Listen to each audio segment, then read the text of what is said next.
Donald Trump hits the jackpot. At 44, he has inaugurated the Trump Taj Mahal, his mega casino complex in Atlantic City.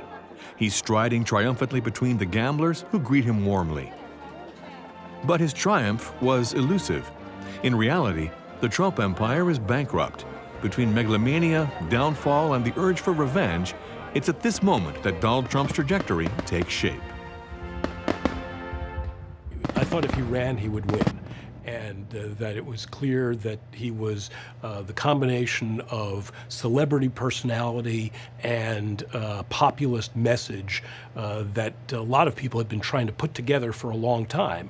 And he was sort of a natural next step from Obama. The frenzy, the fervor around the Obama campaign, it was driven by a lot of the same kind of desire to send a message to Washington. In Queens, you have to pinch yourself to remember you're in New York, a short hop from Manhattan. It could be anywhere else in the United States, any quiet neighborhood where folk live out the American dream. The property developer Fred Trump built a fine family home here. But he didn't spend much time here since he was always at work. His life plan was simple: marry Marianne MacLeod, a young Scottish girl from a modest background, then earn as much money as possible to set a good example for his kids. Little Donald is the second son. It was a Presbyterian upbringing, built on prayer and sermons that served to hammer home the message of conformism, where capitalism is taken as gospel truth and financial success is met with a benediction of the Lord. The minister was a guy named Norman Vincent Peale, who wrote a book called The Power of Positive Thinking. In the words of the author, imprint on your mind an image of yourself as successful, never let it go. Never let the idea of failure get into your mind. Keep this notion of yourself as successful. If something isn't working out, blame it on somebody else.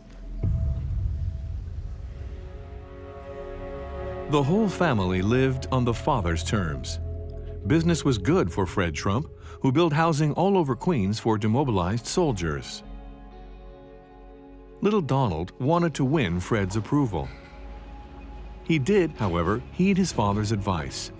Attack instead of defend, and if you're struck, strike back even harder.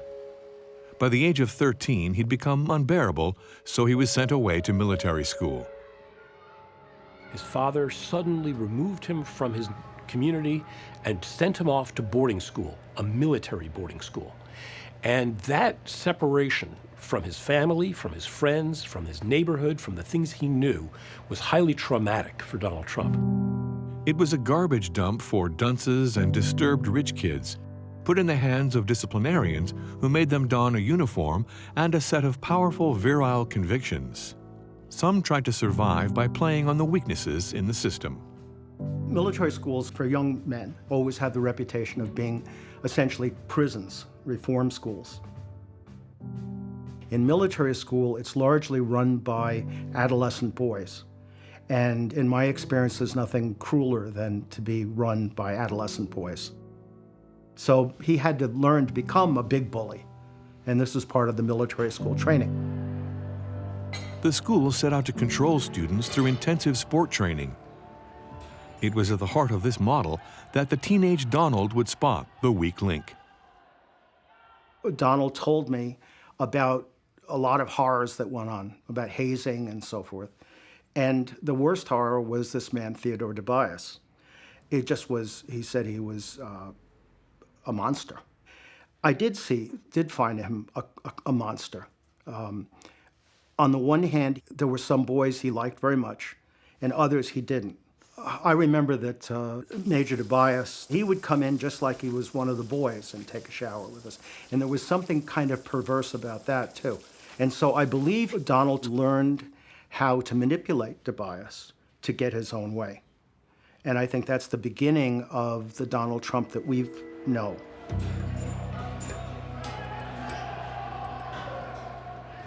Fred Trump told him that you have to be a king and a killer.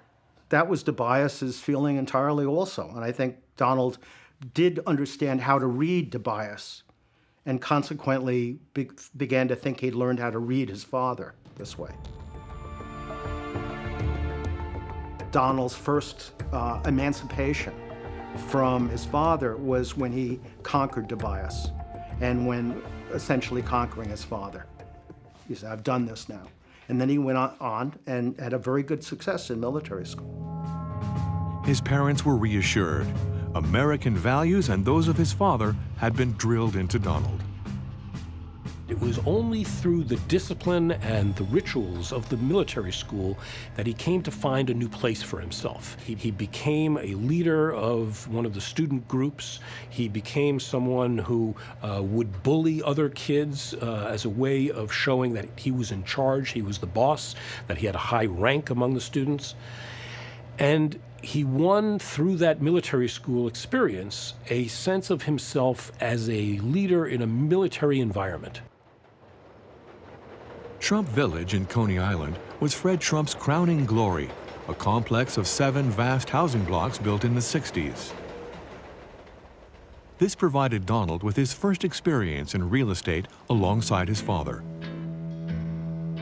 Donald worked for Fred Trump every summer, saw what his father did, saw his father's own business practices of pushing everything to the limit, always at work, always looking for the way to make something that was profitable even more profitable.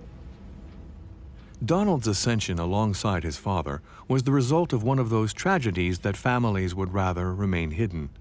That of Fred Jr., his elder brother, a handsome and sensitive man, quite out of step with the arrogant despotism of his father. Some parents murder their children because they are not sufficiently like them. Come on, make way for Donald, who's like me, only worse, and so much the better. Fred was about 40 when he died from alcohol abuse and was really, had a terrible downward trajectory of his life. At the time he died, he was a groundskeeper, a very low paid job, and not the job that the son of the president of an organization would be expected to have. Donald does express occasionally some regrets, some compassion about his brother Fred, sometimes attributes his not drinking to seeing what his brother did, and his not smoking cigarettes to seeing his brother as a chain smoker. The best way to stand up to Daddy Trump was to escape his grip. At 25, Donald had seen enough of Queens. He set his sights on Manhattan, which Fred distrusted for the same reasons which attracted Donald. That was where the power, wealth, and fame was. For an ambitious young man like Donald, this was the kind of city for him. He borrowed $1 million from his father and set out to conquer Manhattan. The challenge was all the more exciting, given that New York was virtually bankrupt at the time. At that time, no one was making any investments in New York City. We were losing population. There was a great increase in welfare, a tremendous increase in crime. People were afraid to walk the streets. And probably during those 4 to 5 years or 6 years, we must have lost about 40 or 50 headquarters companies, which were the heart of what New York City corporate business was all about. And what impressed me the most about Donald was willingness to invest time and money into an area that everybody else was trying to leave. He was very young. I believe he was in his early 20s at that time. He was full of confidence. He had a brash way about him. Scouting for opportunities in Manhattan, Donald spotted the Commodore, a vast yet run-down hotel. But to buy it and finance the renovations, he would need a huge tax break from the city of New York. It was an obsolete hotel, and it was just about ready to shut down. He walked into my office and started showing me pictures of the Commodore Hotel and what he wanted to do. And that real estate tax abatement was necessary for the feasibility of the project. So all of the other developers and all of the other financial people thought that he was making a big mistake, and they attributed that to his lack of experience. Enter Roy Cohn, a fearsome attorney who would take care of anyone who stood in Donald's way. A former chief counsel of Senator McCarthy in the communist witch hunts, he had played a prominent role in sending spies Julius and Ethel Rosenberg to the electric chair. As far as this committee is concerned, sir, I would say if we could continue the way we were before, exposing these communists, these traitors, getting them out of defense plants, getting them out of positions in the Army and other places. Roy Cohn was the darkest figure in American politics. The whole McCarthy era in the 1950s was a stain on America. He later became a person who was just downright evil. He had this real charm, and then behind the scenes, he could threaten anybody. Or he would tell you, you know, you should really watch yourself. What better than a gay attorney, always flanked by his athletic blonde companions, to dutifully serve the handsome ladies' man who wanted to take Manhattan by storm? Went to his townhouse, you would see young men shirtless roaming around the lobby of the townhouse. His bed had a teddy bear in it, and I would just shrug when I went there. The pact between Donald and Roy goes back a long way, to the time when the attorney got Fred Trump and his son out of a messy affair involving a refusal to sell to blacks. He won the legal case against the administration that was suing them. Roy Cohn, who Donald has called his second father, taught him always go on the attack against law enforcement, never concede any point, make them look like the bad guys. With his talent, self-confidence, and suave charm, Ray Cohn also defended hardened mobsters who would later pay him back in kind. The fact that Donald has been strangers with the truth is a Roy Cohn tactic. They will always throw something against the wall in an effort to make it stick. Donald will say one thing one day, one thing another. Even if it's contradictory, it doesn't matter. It changes direction, and it's too late to catch up at the end of the day because he's already gone on to 15 more subjects. That's exactly what Roy Cohn used to do. 41 years without paying taxes, a tax break of $110 million. Buying the Commodore and renovating it was the deal of the century. Roy Cohn did a good job, but the name above the door had to go to his associates, the Hyatt Group. It's been a long, hard fight. How do you feel? The combination of Hyatt and the new hotel, which is going to be spectacular, something that New York has never seen, with elevators on the outside and atriums and the largest ballroom in the city. We feel all of these are going to combine with really potentially the best area in New York City, and probably New York City's most important area, the Grand Central area. All of this is going to combine to make probably the most successful hotel, one of them in the country, we feel. The inauguration ceremony was his first contact with the new mayor of New York, Ed Koch, a tough character who was not happy about the tax deduction granted by his predecessor and who was preparing himself for the next encounter.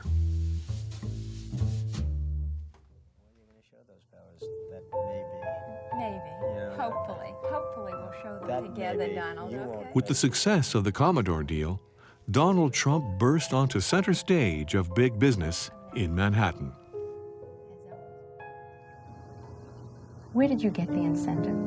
Well, I don't look at, really in my case, necessarily incentive. I enjoy what I'm doing. I really enjoy what I'm doing. I look at it as being somewhat creative.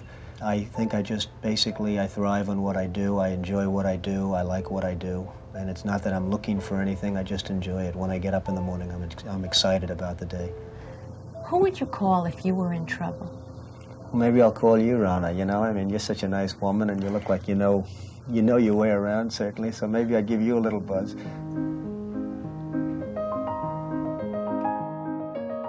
Ivana Zelnikova, a former Czech ski champion, had come a long way before ending up in Manhattan. As for Donald, he wasn't chic enough to attract one of the snobbish Park Avenue heiresses. In short, it was a marriage of convenience, in which the love was mainly for dollars between a couple who shared the same ambition and who relished the pleasure of shocking the truly wealthy by taking as much money off of them as possible. She was always out to please him, and, you know, he gave her a hard time, and she took it, but he also trusted her a lot, and he put her in a lot of different positions over time. He really gave her a lot of responsibility, and she also didn't take any guff from anyone. From her communist past, Ivana retained the reflexes of faceless bureaucracy. She knew how to leave bills unpaid. Wonderful. Donald is just a wonderful human being. He's giving and he's warm, and a lot of people, they look at him as a tough businessman, which he is. But Donald is, if you're good to him, he's good to you. If you're not good to him, you're dead, because sooner or later he outsmarts you somewhere. You liked the Commodore after its Donald Trump makeover? You're going to love Trump Tower at the heart of Manhattan's Midtown business district. And this time, there's no question of getting the wrong address. Donald's name is on the front of the building. The finest piece of real estate, considered to be the finest piece of real estate in the world, is at the corner of 5th Avenue and 57th Street. That's the Tiffany corner of the world. We're now building a 68-story tower at 5th Avenue and 57th Street, which is going to be, I believe, the most spectacular building of its kind in the world. Nobody believed it would be possible to build that kind of a building in that location, because nobody ever assumed that that location could possibly be purchased. But all of a sudden it was. For Donald, Trump Tower was the mother of all future battles. And his radical decision to hire a woman engineer to steer the project proved to be a shrewd one. I think Donald loved the fact that he hired a woman to be in charge of Trump Tower, because as soon as he did it, he put out the word that he, Donald Trump, was the first one to ever hire a woman to build a major skyscraper. He loved the fact that I was challenging. He loved the fact that I was a little 5'3" nothing, and I would go toe-to-toe with these big, burly guys, and I had no fear or anything like that, and that's what he likes in people. He loved that. Well, I wasn't a killer, but I didn't take any crap from anybody. I stood up to everyone, whether it was Donald, who I stood up to millions of times, or some guy in the field, a plumber or an electrician. He could be extremely mean. He had a crew on that worked for him, and he treated them terribly. He embarrassed them in front of us, and he sensed weakness, and he exploited it. I was not going to work for somebody who would badmouth me and lambaste me and embarrass me in front of other people. But because of my nature, he never did that. Donald and I were very close on Trump Tower, very close. He was like a mentor to me, almost like a big brother. And of course, I held my own because he knew nothing at all about construction, zero. And I did all that. And we had some beautiful fights, really. He accused me of something terrible, which is wrong. And you know, people say Trump never ever says he's sorry. Well, he said he was sorry to me. And that is probably one of the few times he ever apologized to anybody. One of the main motivations for future buyers was not the view over Central Park. It was the astronomical price tag per square foot. Donald made that his central sales pitch. And the higher it was, the better, as long as you counted like Donald. And the idea of having an apartment on 30 is more attractive than having an apartment on 20. And anyone that knows condo sales or has ever tried to buy an apartment knows that the same apartment a floor above is more money. So that was his notion, that he would increase the lure or the allure of an apartment by putting it 10 floors higher.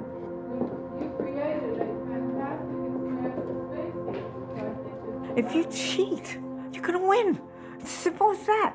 If you take markers and you put them somewhere else and no one sees you doing it, oh, here I am, bop, bop, bop, I win, you know? And he did. He cheated a lot. He didn't follow the rules, and he went around things. Ed Koch and his full staff honored the inauguration with their presence. Fred Trump, who Barbara Rez nearly threw out of a window in exasperation at his interventions, was very proud of his son. Excellent, fantastic, unbelievable. mayor has created such a tremendous atmosphere with respect to the city of New York that Europeans, people from all over the world, it's become the #1 city in the world. And I say a large part of that is due to the tremendous abilities of Mayor Koch. I think he's done a tremendous job. You know, there's nothing wrong with being rich. I wish more people were wealthy and could afford to move into this co-op. It never hurts, Mr. Mayor, does it? Right. By the way, he is a chip off the old block. This is my father, Fred. Right, who has done a remarkable job. Indeed, but everyone got the picture. There was now only one Trump that counted in the family business. At 38, Donald Trump joined the pantheon of captains of industry, whose legendary status was cultivated by capitalism. He's an American phenomenon who's had, I would say, a more profound effect on this city and changing its face and changing its image than any other person. And Donald had a new project, a former industrial site covering 14 hectares where he dreamed of building an entire complex. But he would, of course, have to go through Ed Koch for another tax break and a whole host of construction permits. This is going to be the great. Once you get, there's nothing to compete with it. Literally, there's nothing to compete with it. And that's not a big span when you look at that right of way. The mayor had put these formalities in the hands of his deputy, Ruth Messinger, who was likable but inflexible. I was regularly saying, if you want a tax abatement so somebody will build some low-cost housing in the Bronx, of course. You know, it will be a while before they build. It will be a while before the money comes in. And we need that kind of housing. But to give a tax abatement for a major office building or hotel always seems foolish to me. I do remember him trying to be charming. I didn't like his charm. Maybe I should explain you what we actually changed since last time. That's correct. I mean, essentially, as you see that the buildings stayed unchanged, you know, the apartment buildings. And it was clearly in the interest of the city of New York that the project should go ahead, but not on the terms Trump demanded. And we'll see how it all comes out. Okay. Especially since he just announced out of nowhere that the development was to include the construction of the world's tallest tower. And almost always his message was, like, you're so lucky, I'm going to build the tallest building in the world right here. Now, nobody, I want to say, it didn't matter your politics, it didn't matter your attitude toward New York, nobody wanted the tallest building in the world. And he was furious because he doesn't like people disagreeing with him, which is pretty clear today.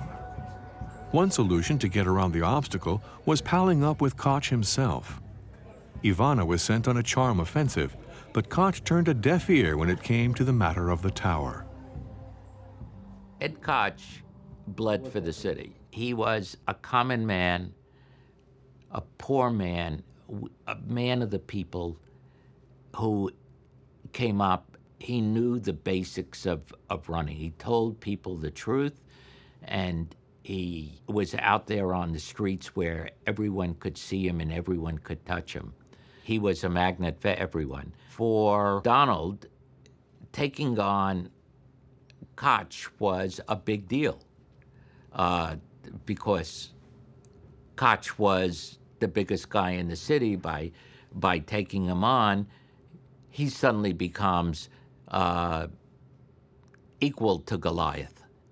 Koch never liked Donald Trump and never wanted to have any business with him. The mayor did not give in. His re-election was at stake, and too bad if it triggered a war of words. Like Donald, he was not one to shy away from a fight. Ed Koch is a man of little talent and little ability, and he's really done a very bad job in New York, and he's got problems with me because I'm the only one that goes around and says it. Everyone else knows it, but they don't go openly and say it. I have no further comment to make on Donald Trump, and that's the end of it. What else? I almost feel sorry for the guy. He's got problems. First volley coming from Donald Trump. How can our idiot mayor go to Nicaragua when he can't even run New York City? The return volley from Koch. In this day and age, one does not use terms like idiot and moron to be vituperative. In the end, it was yes to the tax abatement, since this had become the norm since the Commodore, but it was a firm no to the tower, which never got further than the architect's model.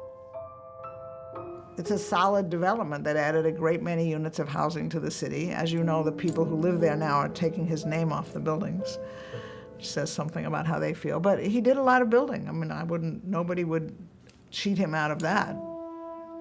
Trump was seeking an opportunity to patch things up with the mayor. And it so happened that Koch was bogged down in a problem that city bureaucracy was preventing him from resolving: the Central Park ice rink. I can tell you, if it weren't for Ed Koch and Henry Stern, we wouldn't be standing here today. So I'd like to introduce our great mayor, Ed Koch. Thank you. You just saw the modest Donald Trump. The ice rink had been closed for a very long time, and the project to restore it had not made an inch of progress in 13 years. Officials, unionists, and creditors were all at odds over it. Using his strong-arm methods, Trump was able to get things moving again, while Koch turned a blind eye, and in 4 months, the rink was open for business. All was right with the world.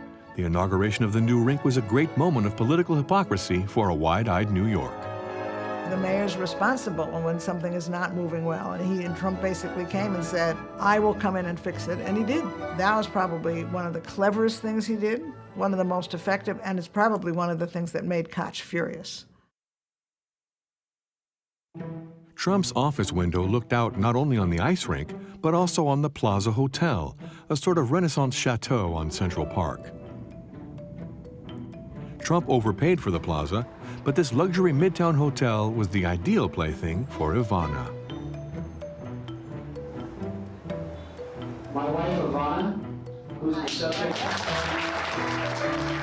Ivana's running the Plaza Hotel. She's got an ability to manage, and manage with style, and I thought the greatest toy that I could give Ivana would be to put her at the Plaza Hotel.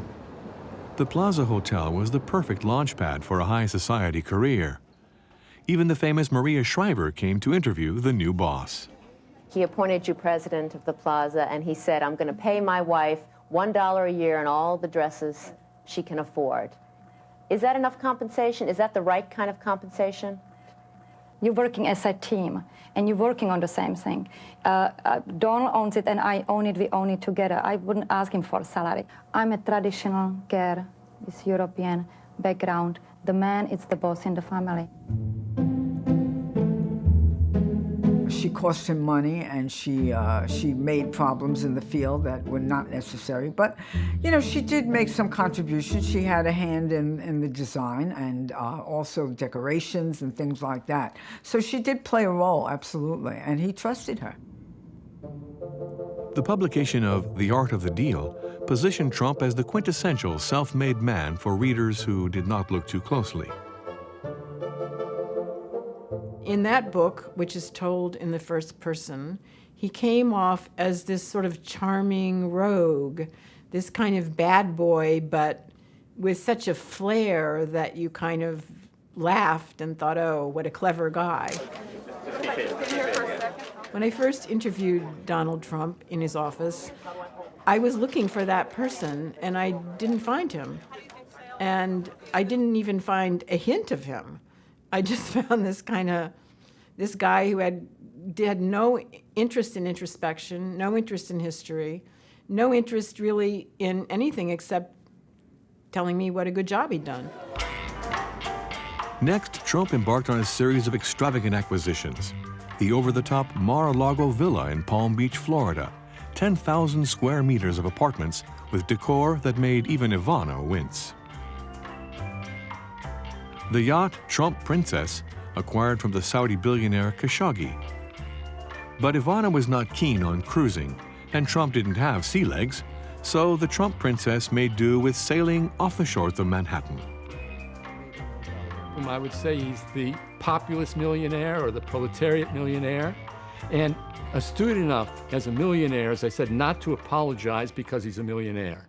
That, I think, was key, is that people who have been rich before have always in some way excused themselves or tried to hide it.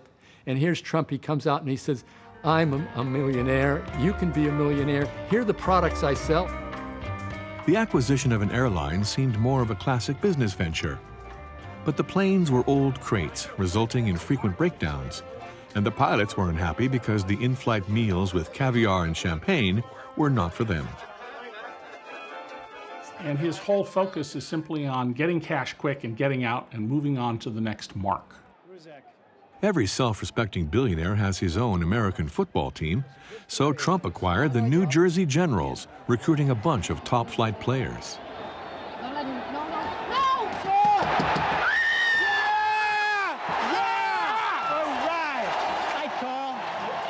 You wouldn't, however, be surprised if he came home one day and said, Ivana, I want to run for governor, I want to run for president.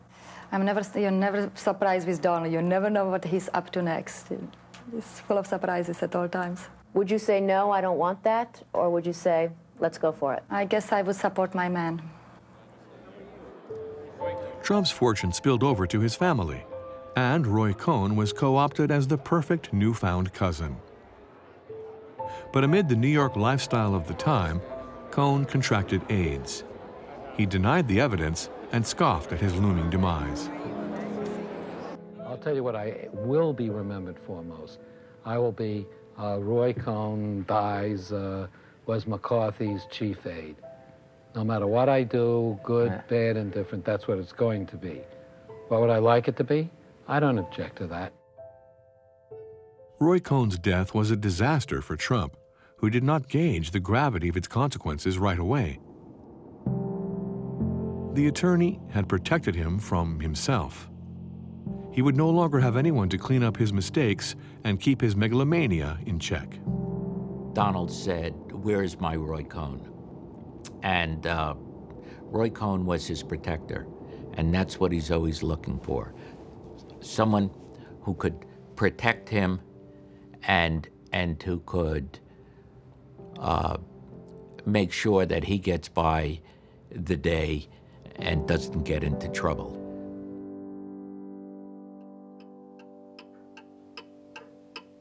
Having always depended on luck, Trump thought it would follow him to the casinos of Atlantic City. The gambling city on the East Coast was in decline. The historic Marlboro Blenheim Hotel had just been demolished, and the modern hotel casinos were struggling to fill their rooms. All the more reason for Trump to try and turn things around by building a dream casino, or a nightmare one, depending on your point of view.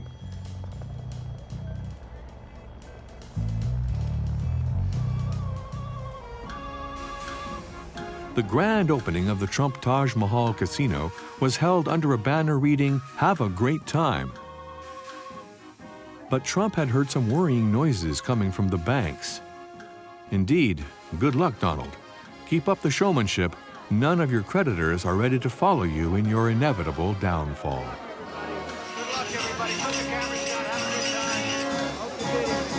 Bye, Matt. Anyway, thanks so much. Have a good trip. Bye. We'll wrap everything up tomorrow. And now, Mike, where are you? I'm at the real Taj Mahal here in Atlantic City. And as you know, Katie, and today, waiting for me, the great and powerful Oz, Mr. Donald Trump. Oh, How are you? Hi, Thank you very Katie. much. Hi. Why name a hotel casino after the Taj Mahal? Well, you actually said it. This is the real Taj Mahal. I don't know about the one in India, but this is the real thing. And how's business? Business has been incredible. Business has really been incredible. It was the hour of reckoning for the press, which sounded the death knell with headlines declaring Trump was bankrupt. The TV channels got busy crunching the numbers. It's been only a few months since Donald Trump said he was worth up to $5 billion, but when accountants totaled up the worth of all of his assets, they turned out to be considerably less. The former king of cash may soon be broke. Trump was in a deep hole. The accountants said his assets were worth only $2.91 billion, leaving him owing about $295 million if he sold everything he owned. How much is Trump worth in cold cash? $200 million. Hyatt Hotel at $100 million. The Plaza, perhaps. Trump City, $400 million. Atlantic City Holdings, staff to manage, costs $840 a month. Costs $246,000 a month. $1 million a month. Staff at the Trump Taj Mahal saw all this as a conspiracy by the rich and powerful against a hero of the common man. The newspapers don't make the people make the news. And we are the people. As usual, Trump fell back on his legendary self-belief. There was only one way forward. He continued lying to them and to himself. The Taj Mahal set a record, an all-time record. Nobody wants to write about it. They want to write the negatives, not the positives. And that's okay, because that's really been the way it's been with me anyway, I guess. Thank you very much. Thank you. We love you. Thank you.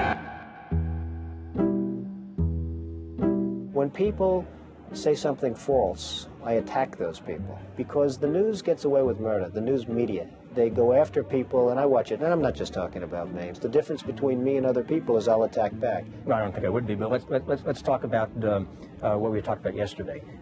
Back to the negative. Back to the. You know what? Do this interview with somebody else. Well, we talked about this yesterday on the phone. This is exactly what we talked about. Do the interview with somebody else. Really. Yeah, you don't need this.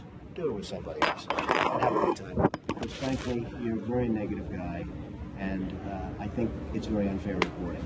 Good luck. I disagree with you. Sorry you feel that way.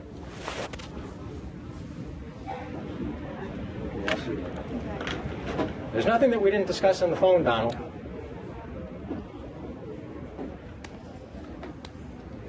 If Trump's paranoia had turned back on himself, it gave him the strength to fight back and believe he'd win through. In truth, the scale of his debt was so huge that the banks were in a tight spot.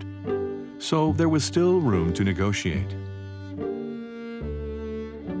I learned that it's certainly not something you want to go through again. I also learned about loyalty. I mean, some people that I would have assumed would have been loyal to me weren't, and some people that I really didn't necessarily know if they were going to be loyal, they were very loyal. You really can't tell about loyalty until the chips are down. Well, my banks were professional. My banks were loyal. They stood by me, and I appreciated it. And, you know, and that's why they liked me, and they made a good decision. No more yacht, no more plane. The time had come to balance the books, and his priority was offloading Ivana, who still stuck by him. He could no longer bear his wife, who had become the Queen of New York, while he was just the jester. Her chic ladies' lunches, her Slavic accent, her hairdos, the whole act of the perfect mother, it all made his skin crawl, right down to the way she still said she was in love with him.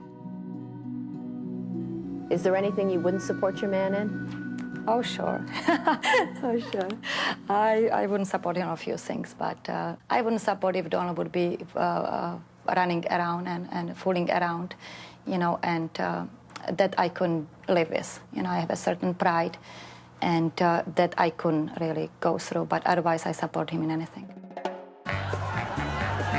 So much for the ideal wife. What was needed was a release from the tension of the previous months with some serious partying. These enthusiastic young women did not take much convincing to join in the fun. That's kind of what they do. The moral of this gracious evening? When you're rich and famous, it's easy to grab girls by the pussy. Feminists would love it.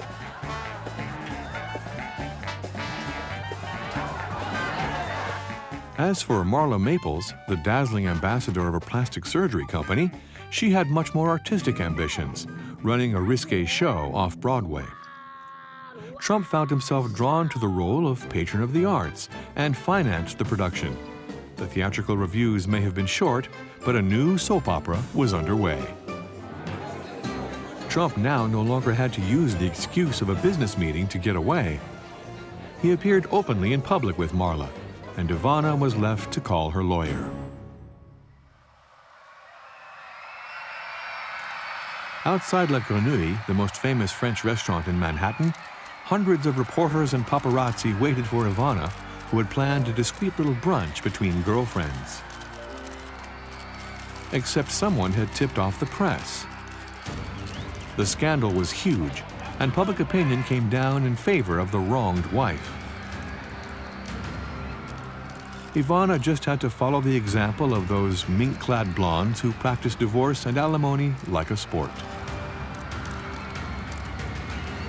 The divorce became official. Ivana kept the plaza.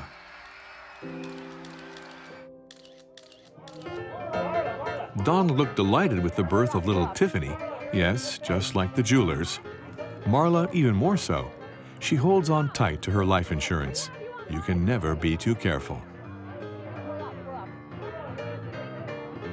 The next season in the series held no great surprises. Exit Marla, maintenance for Tiffany. Along comes Melania, the beautiful Slovenian model. What is it with him and Eastern European girls? As it turns out, his new wife is lacking in neither class nor character, and Trump, a new father aged 60, seemed caught off guard by the new family setup. Yeah, you will have lunch and then you go to school. Now I'm gonna go. Yeah, first you will have lunch and then you go to school. So he's had 3 wives. He's never been close to any of them. He's never shared a bedroom with any of them. He essentially has lived apart from his wives, even within the marriages. Mommy, can I bring this to school? No. He has led a very solitary, lonely life, and he has few, if any, friends. He really has very few people he can talk to, and so he is sort of desperate for those kinds of connections. Washington always ignored Donald Trump, who was too mouthy and too corrupt, therefore dangerous. And yet, Trump had always taken an interest in Washington, at least when it coincided with his own interests. When Donald Trump ran for president in the 2016 election, it was the 6th time, that is 6 times, that he had talked about running for president. So it wasn't a brand new idea. But what did he really know about the Republican heritage of the Founding Fathers, Lincoln's message, and the values of democracy?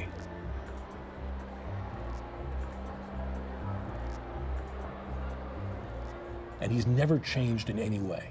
I was asking him about something he'd done in his 20s and how it had changed his life, and he said, no, you got me all wrong. He said, I haven't changed in any significant way since I was 7 years old.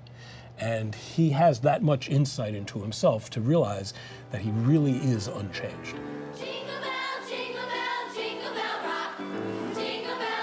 What's more, one of Trump's strengths is his puerile affinity.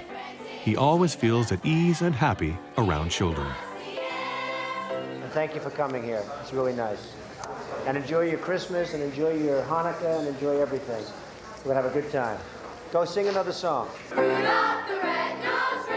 There's no brutal competition with children. Only the mysterious nostalgia for the childhood he never had. He's never been ideologically conservative, that's for sure. He doesn't think ideologically, generally, so you can't connect him directly to a consistent ideological point of view. For someone who always walked a fine line when it comes to legality, Trump is a fierce defender of law and order. When a female jogger was left for dead in Central Park, he made political capital out of the feelings of appalled New Yorkers. And when suspicion fell on a teen gang from Harlem, he called for the death sentence, backed up with ads in the press. The gang were given long sentences before being proven innocent of the charges. He talked about the group were guilty, and he described them in rather harsh terms. And when they were proven innocent through DNA sampling, he still said that they were guilty and still used his intemperate terms. The kids up in Harlem were actually smeared by Trump. Meanwhile, Trump shared the cheerful optimism of the Reagan couple and unabashedly cozied up to the victorious right wing they embodied. Nancy and Ronald were 2 interlopers from Hollywood who had mastered politics as spectacle. Image, glamour, celebrity. This was a cocktail that led to power. Even in a more vulgar version, it was bound to work. Well, we can make some connections, I think, to Ronald Reagan. He was a leader who appealed to the average person, let's call them that. The truck driver in the Middle West, the hairdresser. They were called Reagan Democrats. I think Trump connects with that group. Yet only Larry King took him seriously and gave him the opportunity to voice his opinions. Japan is a money machine. Saudi Arabia is a money machine. Kuwait, these are money machines, the greatest ever created. Why aren't these countries, these wealthy money machines, paying us for the defense of their freedom and their nations? And these are the countries that in 24 hours they'd be wiped off the face of the earth if it weren't for America. It's ridiculous. Meet the new governor of Minnesota, the surprise winner, wrestler Jesse Ventura. This athlete-cum-showman applied to politics the same rules as in his day job. Lots of play acting, saber rattling, and brutal smackdowns. Trump found this a fascinating lesson. There's a long-standing American passion for the rogue, the renegade, the character, people who are coming to the political system from a very different walk of life and who are speaking truth to power. Trump had a great deal in common with Jesse Ventura. The conspiracy of the elites against the ordinary guy, a raging desire to upend everything, the humiliation of being laughed at by Washington. He doesn't care for the cold weather, so to get him here in Minnesota cold weather is a triumph indeed for us. There's a big difference between creating wealth and being a member of the Lucky Sperm Club, which a number of different people that are right now running are. If people think that I'm running, we do great. If I do decide to do this, which I very well might, Jesse's support would be very important to me. Trump was very tempted to be on a presidential ticket with his new friend. But given that Jesse was as shady as him, and outside of Minnesota, a pair of fairground monsters ran the risk of not getting further than the daytime talk shows. I'm not going to be running. The party is, as you know, self-destructing. Jesse has left, and that's a problem. And so I will not be running. Those options, in your opinion, do not include a run for the presidency or the vice presidency. Right, this year. It may include something in the future, but at this point, here we go with this flirtation again. No, okay, well, no? I'm just saying that in a number of years, I might consider it. Then Trump's parents died within a year of each other. Fred had Alzheimer's, while Mary Ann was gripped by a melancholy that swallowed up her remaining memories of life. Strangely, Donald never talks about them. Donald Trump had spent half a century organizing his life and creating a character in public that was essentially a celebrity. He has always been addicted to his clippings, the articles about himself. He marks them up with a pen. He sends the comments back to the editor, back to the writer, whether they're good or bad comments. He's always craved the respect of the New York Times, and he's always felt that he never got that respect. So he's always been at once a great critic of the Times and wanting desperately to please the Times and get on its good side. Since he was stuck on the gossip pages, why not go all the way? There was always Playboy and its pliable playmates. This was not a hard step for Trump. He was a fan of Hugh Hefner, who had made a fortune with his little bunny and his big girls in a state of undress.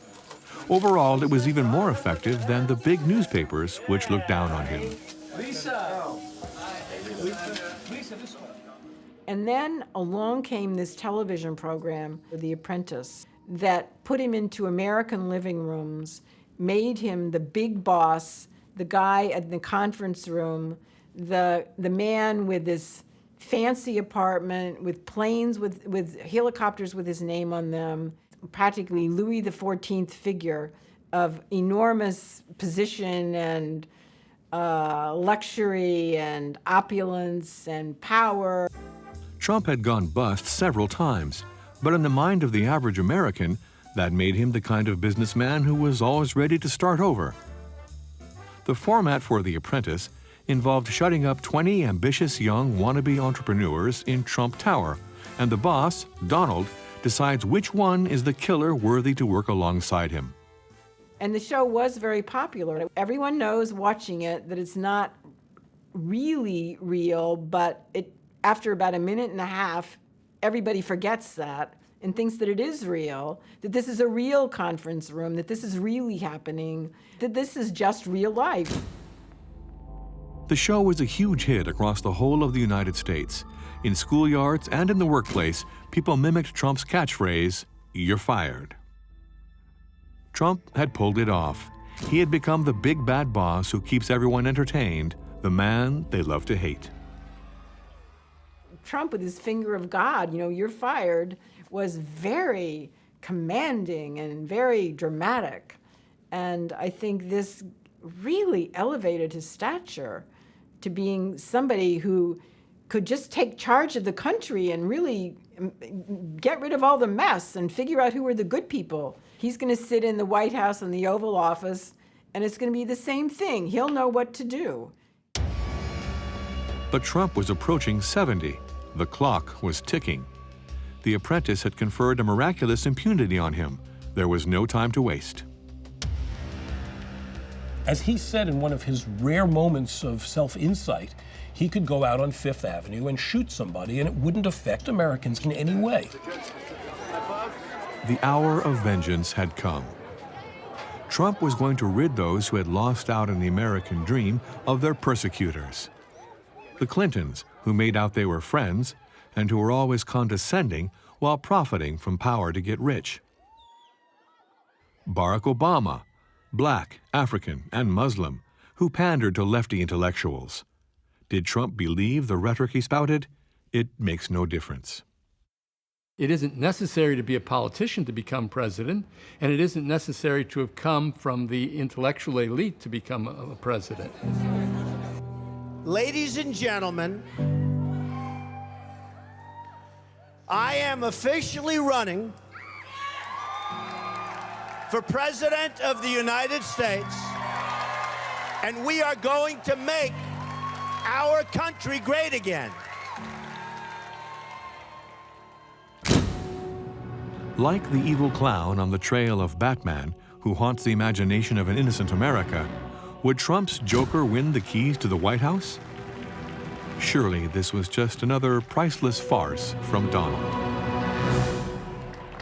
Yet there was a Joker, ready to overturn the table, grinning in triumph. What's the point of always making the same mistake? Donald Trump did not come out of nowhere. He goes a long way back in the history of the United States. He is well aware of this, and he made it work to his advantage. As if perhaps also remembering that, as a child, he was denied the privilege of those first happy years, instead being trained to fight, to hit, and to kill in order to win.